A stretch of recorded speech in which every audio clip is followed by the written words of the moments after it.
আমার বাড়ি তেগরি। তো আমি মস্কন মিয়া প্রতিবন্ধী হইল কি আমার আপন ভাই প্রতিবেশী সুজাত মিয়া তার ওয়াইফে দিয়া অসামাজিক কার্যকলাপ পরিচালনা করে। এই যার কারণে অতীতে আমি এর প্রতিবাদ করছি। এলাকার গণ্যমান্য ব্যক্তি সহ জামিল আহমদ সহ আরও গণ্যমান্য ব্যক্তিবর্গ এখানে বইছিলা বইয়া অসামাজিক কাজের প্রতিবাদ করছি, কিন্তু তারা কইছেন যে তার ঘরও দেখা কিছু খরচ আমরা মারতাম না। পরবর্তীতে ওই মহিলা দেখা যায় বাগিয়া গেছি। বাগিয়া যাওয়ার পরে এলাকার মায়মুরব্বী সেলিম চেয়ারম্যান সহ খালিক মেম্বার সহ জামিল আহমদ সহ আজকির মেম্বার সহ তারা ওই মহিলারে 15 দিন করে আবার আনছেন। আনার পরে দীর্ঘদিন পরে রুকন নামর আরও ছেলের লগে পরকিয়া আর আরও কিছু মানুষ লইয়া রুকনে অপরিচিত মানুষ লইয়া বাড়িতে আওয়া দেওয়া চলাফেরা করে। এর ধারাবাহিকতা আমরা বেশ প্রতিবাদ করি, কিন্তু প্রতিবাদী মানুষ কম থাকে, যার কারণে আমরা আর এগুলা করতাম পারি না। আমারে প্রতিবাদ করছিলাম রুকন একদিন দেখিলছে, আমি দেখার পরে প্রতিবাদ করছিলাম। আমারে বাদে মিথ্যা একটা মামলা দিয়া স্বৈরশাসকের আমলে একটা মামলা দিয়া আমার 13 দিন জেল খাটাইছে। এলাকার মায়মুরব্বী প্রায় ওখানেও আছে আপনার 200 মানুষের হলফনামা দস্তখত, তারা আমারে দস্তখত দিয়া এই যে হলফনামা দিয়া যায়। আমি পালা মানুষ এই মহিলা পতিতা হইয়া এলাকার মানুষের সাপোর্ট দিছে এবং দস্তখত দিছে দিয়া আমার জেলখানাতে আনা হয়েছে।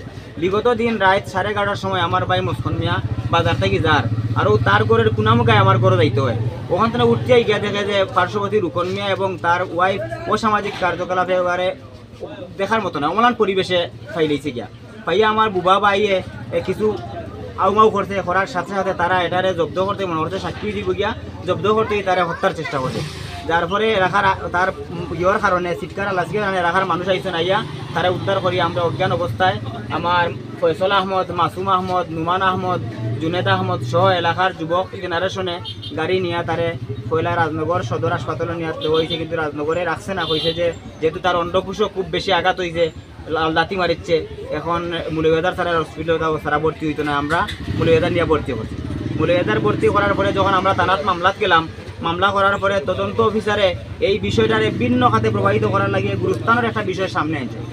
আমরা কোনো এক সাংবাদিক ভাইয়ে প্রশ্ন এই বিষয়ে জানতে চাইছিল আইওর কাছে, তিনি গুরুস্থানের বিষয়টা সামনে আনছেন। অথচ গুরুস্থানের সভাপতি সেক্রেটারি সবাই জানেন যে গুরুস্থানের বিষয় ভিন্ন এবং মস্কনের এই বিষয়টা হইল কিয়া ভিন্ন।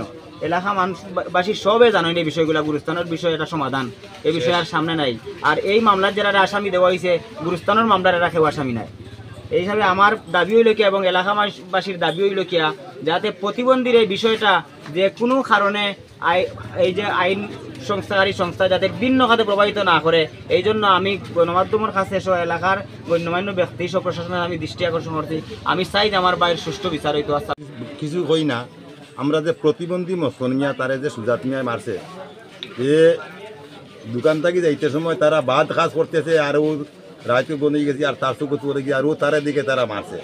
তা আমরা এই এলাকার মানুষ সারাও ন্যায় হতে তখন সারা এলাকার মানুষ এখান লইয়া দুঃখিত হওয়া কৃতজ্ঞ বুঝছেন, কিন্তু আমরা চাই না যে আমরা আমরা আইন তুলি নিতাম না, এই যে মানছে তারে এ সব মানছে তারে টেকরাইয়া মানি নিলেন।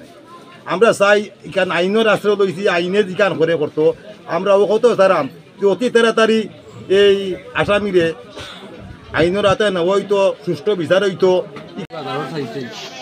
কত একদিন আগে ঈদগাবাড়ির মাসুমে আমার ফোন দিছে রাত প্রায় 12:30টার সময়, দিয়া ফোন দিয়া পড়লা মস্কনের রূপে হামলা হচ্ছে সুজাতে। সাথে সাথে আমি মশাইবাড়ি ফোন দিছি, দিয়া আরও কয়েকজনকে ফোন দিছি। আমরা বাজারে আইছি, আমার পরে দেখছি মস্কনটা লইয়া আইছে তারা বাজারত।